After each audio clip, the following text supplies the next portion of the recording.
Now, the security agencies enforcing the lockdown of Greater Accra to contain the spread of COVID-19 intensified their checks on Thursday, in the process frustrating a number of exempted workers going about their businesses. The officers have, however, argued this has become necessary as some non-exempted persons are simply refusing to obey the stay-at-home order.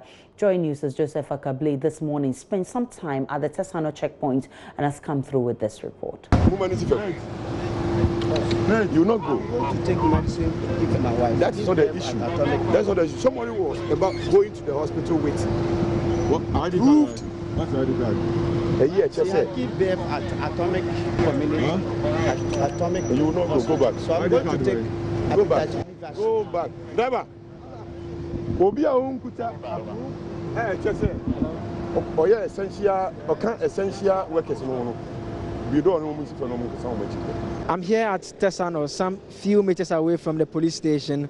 It's a police checkpoint where they're enforcing the restrictions that have been imposed by government. Some of the passengers in some of the vehicles had some concerns. Their point is that they had been turned away a number of times, and so they've had reason to spend more on the transportation fare than they usually do. No, we are not shouting about. It's like we've been frustrated on the way before. Yes, you have been stopped elsewhere. This is another checkpoint. You should cooperate with the security. Oh, we are very happy with what you are doing. But the mistake you are doing is that they allow private cars. We've seen private cars that small boys are sitting inside. They don't ask them. But they throw to, unfortunately, we don't have cars. So I have my pass. What you need, let me come. What you need to do is to at least stop the car and then verify if I have the authority to go. But what they are doing there is they are returning all the cars back. So where am I going to get to Accra? Private car with people on board. You didn't know the policemen. They never stopped them. Who were there? They didn't stop them at all. Nobody stopped them. You are saying it. Yes, yes. No, it's when we got to New Plan, the car we were coming with, they stopped us. And then those of us who want to continue, they allowed us to cross to the other side. For this police lady, she saw me. And with my uniform, she asked me to even get closer to one of the military men to assist us. But the problem is, when they stop us, the cars that return, they don't give us change. So what happened is, as we get back on board, we pay another fare. So the aggressive here is that they are paying double fare, which is the problem to us.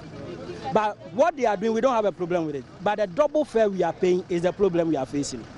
That is our only problem. You work in a health facility, you are going to work? Yes, I work in a health facility. The MTTD commander for the area has been speaking to Joy News, explaining why they had to turn away a number of the drivers and addressing the concerns that were raised by the passengers as well. The drivers are complying with the directives. Those who don't have reasons of moving from one place to another are advised to return to their base. That's why police are professionals. It is our duty to convince them, for them to know what is expected of all of us. It's all about teamwork and coordination.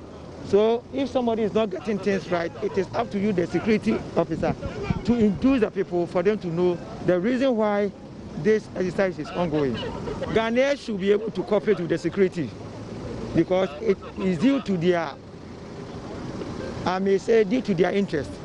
If we should organize one point, what of the other cars which normally comes from any other route.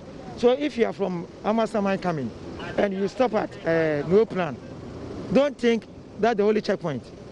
There's another checkpoint at O Station, as well as here, Abeka Junction, and so on, for their own interests and for the interest of the masses. So people shouldn't have perception that why are they being stopped? Why are they not? They shouldn't complain. They should cooperate with the police. This is the situation at Tesano, strict enforcement of the restrictions imposed by government. For Joy News, my name is Joseph Akable. And Maxwell Agwagba also visited the Wager and Kaswa checkpoints and reports some essential workers had a tough time accessing public transport for work. Another checkpoint here at the Wager toll booth. What happens here is that security station here will screen all passengers who are made to get out of any commercial vehicle they are traveling in. Their identities are checked. But those who do not have any important reason to be out there and are non-essential service providers, they are made to return home. For those who have good reason to be out, they are allowed to continue their journey. But some passengers think that this exercise is inconvenient.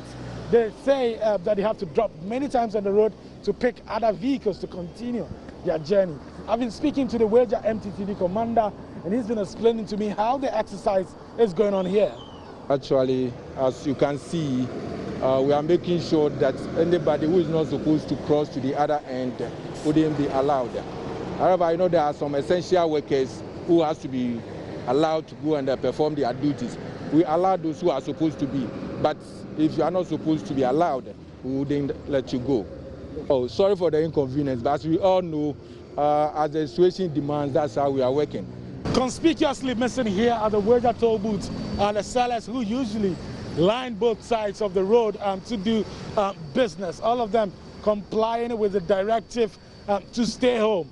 The only thing we find here are thick layers of polythene bags they have used to cover their wares. All of them staying home and complying with the directive to be at home. This is the Kaswa news station. It looks virtually empty with no activity going on here. Just 2 vehicles parked here with their drivers not working. Well, some potential passengers I've been speaking to have been complaining about the situation. Actually, we came very early in the morning. To get a car was very difficult, so we walked to our junction and picked the taxi. Even we were not allowed into the market. So we alighted far away and we walked to the market. It's difficult. It's difficult. It's difficult getting a trotro taxi going out. Yeah. It's very difficult, and when you're picking a car, they add more of the charges because they have to pick 2 people. So it's very difficult. And sometimes when you're going back, you have to pick a drop-in. And maybe if you're not budgeted for that, how can you go to your house? That's why it's very, very difficult for us. It's not just passengers who are affected by this directive. The taxi drivers here also are complaining.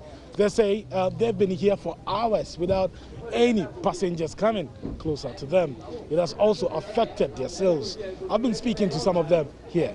It has really affected our business because right now, according to the law, we have to take 1 passenger at the front, 2 at the back.